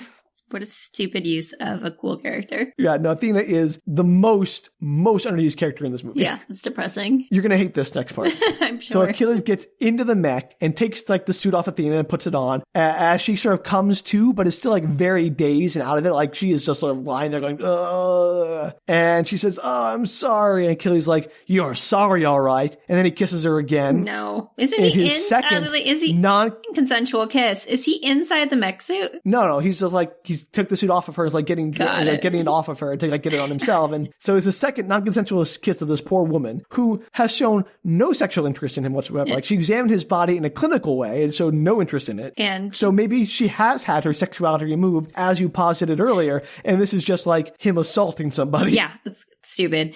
Also, I was trying to imagine him kissing her in a mech suit. That was way more interesting. Yeah, no, he just does it out in the open in the creepiest way possible. Does she push him back this time too, or is she all into it? She's unconscious. She physically can't. She is incapacitated. Ugh, it makes me so mad. It is the worst. So then a bunch of techs interrupt them and start to get Athena out of there so he can get in the suit and get ready. And I feel like they saved her because woof. Get her off the field. This is a feminist Get her nightmare. out of there because Achilles is out there. She's in danger of Achilles. Don't like him. No, he's the worst. So meanwhile, the refs threaten to give the win to the market by default if Alexander doesn't stand down. And someone, presumably the leader of the Confederacy, tells Alexander don't stop, don't throw us all away, you'll ruin everything, we won. Alexander just rips the cords out of the monitor and crushes the floating ref mobile. But the refs dive to safety because sure. Does he know he's going to be murdered for this, right? Alexander? Yeah, he doesn't care. Even if he won this battle, he'd be in so much trouble. For whatever reason, he just really, really, really wants to kill Achilles. Yeah. That's all he cares about. Which is crazy because they don't give you any reason why. No reason whatsoever. It doesn't matter. So the commissioner radios to tell Achilles that, hey, we won by default. Fight is over. But Achilles just says, not for me. So they're both going rogue. Dun, dun, dun. So Alexander again tries to crush Achilles while he's still on the ground, but he sweeps the leg with a kick. And Alexander stands up. And then Achilles transforms his mech, he puts the legs together, and wings start coming out of the legs in the back. Uh-huh. And a jetpack comes off, and he starts flying. And he flies all the way to space. I mean, sure, why not? Alexander follows him. Good thing there's no spectators. That'd be boring. I don't know how they managed to get to space in 3 seconds without liquefying their bodies, but they do. Magic, Sam. I don't understand, there are so many questions I have about space mechs. Post-World War III technology. No. But why do they design these mechs with, space flight capabilities when they're designed to fight in a battlefield where space is not a part of this? Maybe NASA got involved. In the Russian one, too? Yeah, obviously. And what's the NASA version of in Russia? Roscosmos. There you go. I knew you'd know. I've never been so sure of anything in my life. Yeah, anyway, them. No, yeah, so they did. But I understand, why would you, put all the effort for, putting fuel and heat shield? I mean, why not? Because, you can put more weapons and more armor in there. Sam, it's always just fun to put things in space. I don't know, I don't know what to tell you. I'm telling you, it's kick butt in the movie, but again, tactically, the mechs themselves, makes no sense. Maybe Jeff Bezos got involved. Oh, you know what? This is probably a corporate dystopia future. You're right. Exactly. Exactly. I don't know why you're surprised they can go into space. There was no indication that the fight happened anywhere else than on Earth. So the space flight seems like not something you want to waste resources on. I feel like America probably started that. The market probably started that. They were like, we can put it into space. And then the Russian side was like, well, we can't do. Yeah, okay, I got it. You know what? I'd watch that movie. I want to see like the Apollo 13 version of the space race or whatever, like The Martian or whatever. You know, all those space movies. But with mechs in space. Yeah, like with the World War IV, like, oh, now we're up to the Apollo 24 with Achilles. Like, everything's still Greek names because awesome. And it's like, it's our mech version of it. That's a movie. It's a sequel. Stuart Gordon, call me. It's actually the prequel to that. Why they have space capabilities. Yeah, exactly. And they'll be I'll be on Athena all the way. Yeah, her growing up, and you'll see the space race in the background. It's such a good movie. Yeah. Let's watch that movie. I should let you know right now that Athena does not appear at all in the film anymore. She's done. Seriously? Yeah, that's not even like a tail end thing. Oh my gosh, that was it. She gets assaulted twice and carted off, mostly unconscious, and that was the end of Athena's story. Why is this movie so bad? Bad to Athena. That's so sad. That makes me really mad. I know. I had to tell you that now. I want to break it to you so you have some time to deal with it. Oh my gosh. Yeah. I'm not going to talk the rest of this. I have to be figuring out my feelings on this. Oh, please don't do that to me, Danielle. All right. They're in the middle of a fight, Sam. Anyway, they're in space now. Yeah, they're in space. They're in space. I forgot for a second. So absurd. Well, the whole discussion about Roscosmos and the Russian space race. Yeah, I remembered.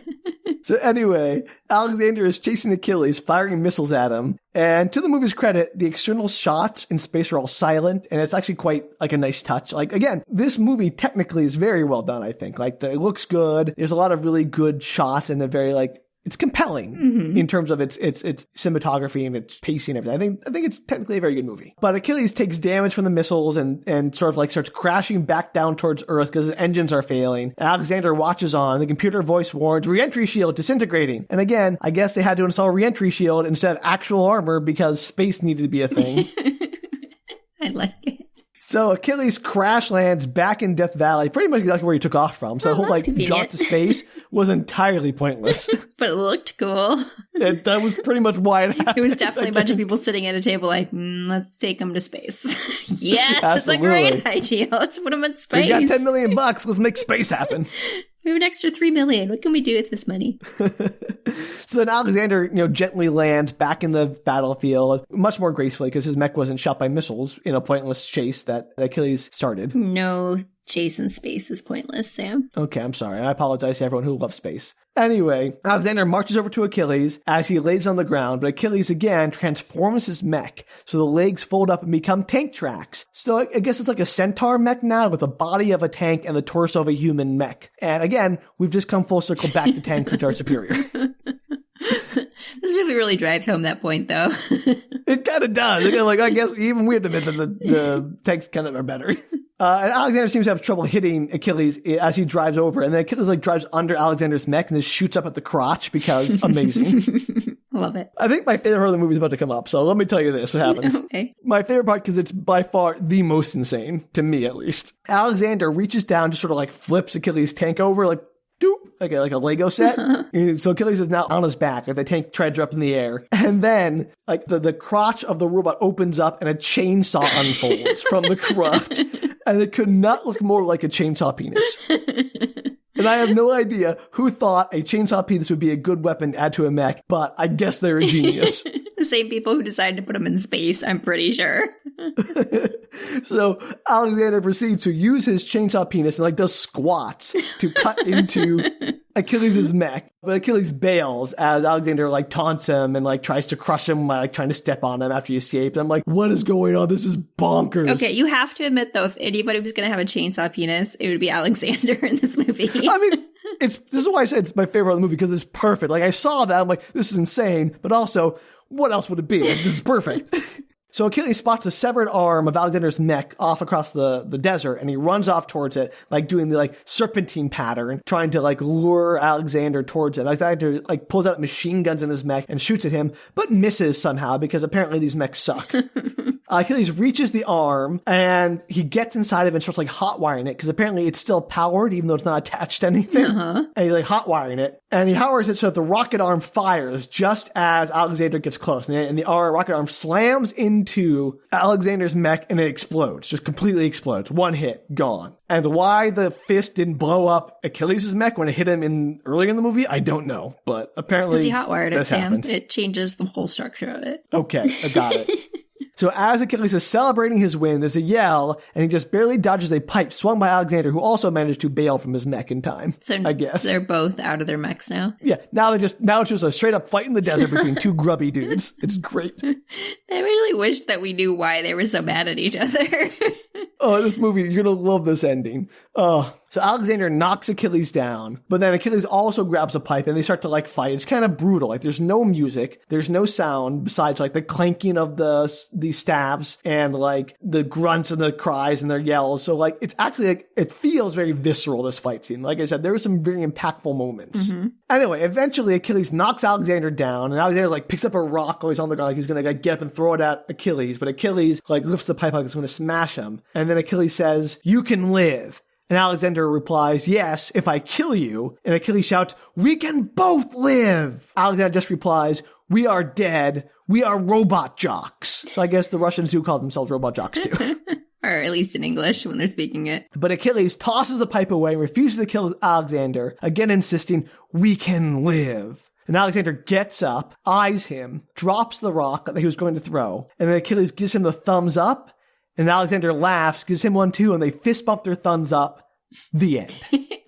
You know what? Like, I don't disbelieve that would be the ending to two guys fighting. I can kind of, like, guys are dumb. No offense, Sam. No, I mean, the guys in the movie. So this is where I want to talk about like, this movie, because I don't know if like this is a satire of that kind of machismo, because our heroes, Achilles, and, you know, the market, so to speak, are the heroes. They lose every fight. Yeah. Like the first one, they lose. Achilles loses. Athena loses. Like they are just a bunch of losers. They lose every fight. It's an underdog story, Sam. Except they never come back from an underdog. Like these are heroes and they just lose every time. And I don't know if Achilles is supposed to actually be a hero, just be like some guy who's bought into this whole machismo culture idea of like fighting and women and rah, rah, rah. And then like when he realizes he can't win is like, well, peace, maybe? I'd like to think this is some kind of satire, and I'd also like to think that Athena never, ever gets together with him. Well, like I said, I think she shows no interest in him. I think she does not get back together with him. That's my thought. I hope so. I think, you know, if there's any justice, he'll be pressed for, you know, at least sexual harassment in the workplace charges, if not assault. That'd be nice. Do they even have those since this is the first female fighter? It's a real good question. Like, there could have been sexual assault charges prior to that between the males, but that's much less common, so who knows? But anyway, so that is Robot Jox, Danielle, a movie that does not go anywhere where you think it does, and, like, is at once awful in many ways in terms of, like, its sexism and its racism, but also I can't quite settle on whether it's just using those ideas like every 80s movie does, or is actually condemning them through satire. It's a real tough nut to crack. Yeah, that was quite the movie. I kind of recommend it just as like an experience to watch it. Because again, the effects are pretty cool and it holds up. And it's just so weird. And the characters are so unlikable. And I just don't, like none of the plot beats seem to make sense to me. It does sound like quite an experience. Where did you hear about it? See it? I don't know. Is this the first time watching it? Yeah, it was my first time watching it. I've heard of Stuart Gordon before, but I was looking up a list of weird movies and I saw it. I'm like, oh, I should do that one. That sounds like my kind of thing. Definitely sounds like your kind of thing. I think you've seen Real Steel, I assume, right? No. Okay, well maybe that's what I'll do next. I know I should have. I have not. I'm sorry, everybody. Don't. I don't know if it's a good movie, but I could do Real Steel. I thought I'm in a bit of an 80s mood. So I figured, why not pull out some 80s fare to kick off our new year? Yeah, that was quite the choice. Robot Jox. Robot Jox. Again. Weird title. Weird movie. Like, they don't actually end up together in the movie. We think they do, but the only person that makes any attempt to be in a relationship is Achilles, and Athena is not interested. He doesn't even try to be in a relationship. He just tries to, like, sexually harass her. Right. But that's my point. Is like, you think, oh, there's going to be like that romance where they eventually end up together, like or something, and they come to understand, like, no. Or like you think, oh, I think it's going to show that, hey, the women can win, and like this whole sexism stuff shouldn't be tolerated. But no, she gets her butt kicked and is removed from the movie. Yeah, some choices. I find myself just not being able to come down on whether this is a contemptible movie or not in that sense. Yeah, like if it's interesting. Condemning those ideas or just like not giving them any thought. It's somehow funnier if they're not giving them any thought, but it makes you think that they're condemning them. Yeah. That's impressive. That's my point at the very beginning when I was talking, like, this is either a dumb movie, a genius movie, or a movie so dumb it's genius. Yeah, you were, like, you were right on. Good job. Oh, man. So, yeah. Robot Jox. Any final questions about this movie, Danielle? No, I think I have to simmer on this one a while and see. I'm sure something will come to me at 3 a.m. I'll text you. Surprisingly, Robot Jox, a real thinker of a movie. Who knew? I did not anticipate that going. I thought it was going to be a fun robot movie, like was it Red Dawn or something? But no, like Red Dawn is a robot movie, but like just a dumb like us versus them, commie basher movie from the 80s. But no, it just wasn't. Yeah, I'm impressed. Good job finding a thoughtful robot war movie. I don't know. I go thoughtful, but it makes me think. So I guess that counts. Oh gosh. Well, I gotta ask, if you out there were a robot jock, what would your code name be and why? What Greek/Roman name would you choose? That might be our bonus episode on Patreon. Danielle, is picking our robot jocks names for each other. Stupid. Oh, like we don't do stupid things before, no. Danielle. Certainly true. Well, anyway, if you want to send your robot jock name to us or any other question or just your feelings on robot jocks in general. Or what Sam's robot jock name would be. Help me out. Oh, that's cheating. You all have listened to Sam long enough. What would his name be? You listen to me. This episode's going to be way too long, Danielle. I'm sorry in advance. I guess I'm sorry in advance for the people listening, not for us. We've done this already. This is past apology for me. Yeah, it's too late for us, but I'm sorry for people listening who listen to this. But yeah, you can reach us at bookretorts.com. You can also tweet, Instagram, or Facebook us at bookretorts. And if you want to hear us come up with robot jocks names for each other, possibly, or any of our other bonus content, or just want to support us, you can do so at patreon.com/bookretorts. Patreon! Hey, it's back! It's back. I figured, 2022. At least bring it back for the first little shout out. New year, same you. Ooh. There go my resolutions. All right. Well, I guess until next time, don't sexually assault people in the workplace. That's a terrible one. Why would you end on that? Terrible. I think that's good advice for everyone. Excellent advice. I highly support that advice. Don't be Jim. Yeah, don't be Jim/Achilles and just forcibly kiss people who are not interested in you. No. I'm sorry, everyone, but do enjoy the robot fighting. So until next time, bye. Take care, everybody.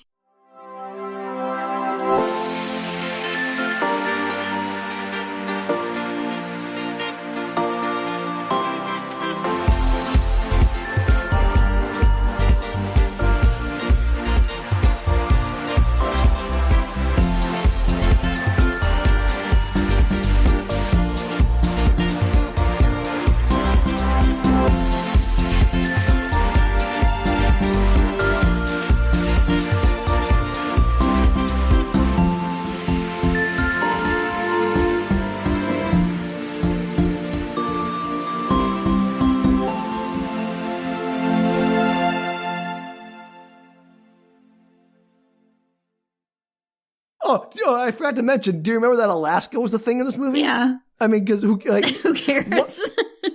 Like, it doesn't matter. Like, they didn't even win who won the battle? I don't remember. It's neutral. It's still up for grabs, Sam. Maybe. Like, what happens now? I guess didn't technically the market win because of default, but then like Achilles stayed on the field to fight too. So I guess it's neutral. It probably just wipes it slate clean and then still the markets. Just nuke Alaska. Just like it's gone. Like, no one can have it. Nobody can have Alaska. Not you and not them. It's causing too much trouble. It's causing Robot Jox to fist bump. We can't have that. On to Hawaii, everybody. Oh no, I like Hawaii. Yeah, I like Alaska too. I mean, they're both beautiful. I can't lie. Oh my goodness.